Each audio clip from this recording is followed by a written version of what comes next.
Last problem, Mr. Tarasu having gross total income of rupees 5 lakh for the financial year 2018-19 furnishes the following information. Deposited rupees 50,000 in tax saver deposit in the name of major son in a nationalized bank. So he's going to do the investment. So investment will be taken or it can be claimed as exemption or deduction under section 80C.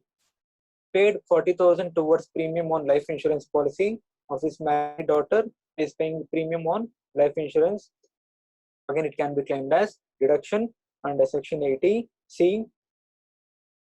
Investment in listed equity shares of this that is locked in period 3 years, rupees 40,000. So any investment which has been made by the assessee in the listed equity shares, he can claim the exemption or deduction under section 80CCG. So deduction amount will be 50% of the investment or maximum up to rupees 50,000, whichever is less can be claimed as deduction.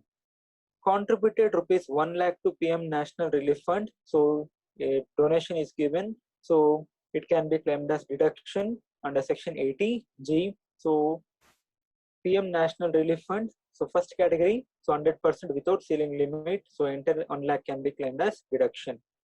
Donated rupees 20,000 to a government recognized institution for scientific research. His gross total income does not include any income under the 8 profit and gains from the business of profession. So any income or any contribution which has been given by the assessee for the conduction of the or for doing the scientific research, such amount or such donation can be claimed as deduction under section 80 GGA only if he is not having any business or profession. Means if he is not conducting any business or profession, then only the deduction amount can be claimed under the section 80 GGA. So any amount which has been donated or contributed for the conduction of the scientific research, and if the assessee has not have or does not have any business or profession, then he can claim the exemption under section 80 GGA. Next, interest on post office or interest on bank deposit saving account rupees 9,500. So interest on saving bank account, it can be claimed as exemption under section 80 TTA. And interest on post office saving bank account rupees 4,800. So we have already seen that up to 3,500 it's an exempted amount. Okay, interest on post office saving bank account up to 3,500 is an exempted amount. Above that we need to claim the deduction. So 4,800 is the income, and from that minus 3,500 exempted, balance 1,300 will be the difference. So under section 80 TTA up to 10,000 we can claim the deduction. Maximum amount is 10,000. So interest on bank deposit saving bank 9,500 plus interest on post office saving bank account remaining amount, we need to check whether it is more than 10,000 or less than 10,000. So compute the total income of Mr. Tarasu for the assessment in 1920. Assessee Mr. Tarasu, status resident, previous year 1819, assessment year 1920. So calculation of total income. First one, gross total income, they have given the 5 lakh. So we have taken. Next, deductions less. First one, 80C, that is tax save deposit 50,000, insurance premium of married daughter paid 40,000. So section 80C should not exceed rupees 1,50,000. Means the maximum amount can be claimed is 1,50,000.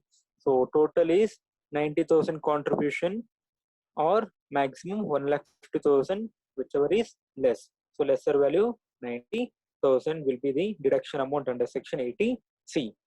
Next, deduction under section 80 CCG, that is the investment made on the or investment done on the listed equity shares. 50% of the amount invested or maximum 50,000, whichever is less can be claimed as deduction. So 40,000 has been invested into 50%, 20,000 or 50,000 maximum limit. So whichever is less, lesser value 20,000. So 20,000 will be the deduction amount. Next, deduction under section 80G, that is donation to Prime Minister National Relief Fund. So entire amount, because it falls under the first category, 100% deduction without any ceiling limit. So enter 1 lakh, that is 100%, 1 lakh into 100% can be claimed as deduction. Next, deduction under section 80 GGA, that is any contribution made by the assessee for the conduction of scientific research, and if it does not have any income from the business or profession, then he is eligible to claim the deduction under section 80 GGA. So contribution, 100% contribution can be claimed as deduction.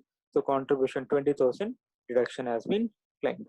Next, deduction under section 80 TTA, that is any interest on saving bank account. So post office, 3,500 is the exempted. So balance amount 1,300.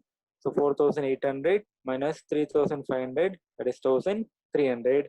And bank interest, that is saving bank only, not the fixed deposit. So saving bank account 9,500. So totally it is 10,800.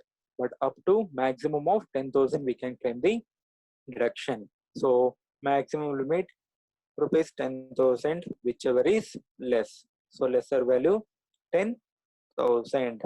So this is the total deduction. So gross total income is 5 lakh. So from the deduction under section 80C, 90,000, 80CCG, 20,000, 80G, 1 lakh, 80GGA, 20,000, 80TTA, 10,000. So after claiming the deduction, the balance amount 2,60,000 will be the total income.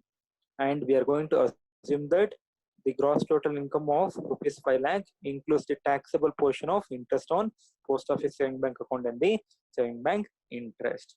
Means already the taxable amount which will be included in the 5 lakh gross total income.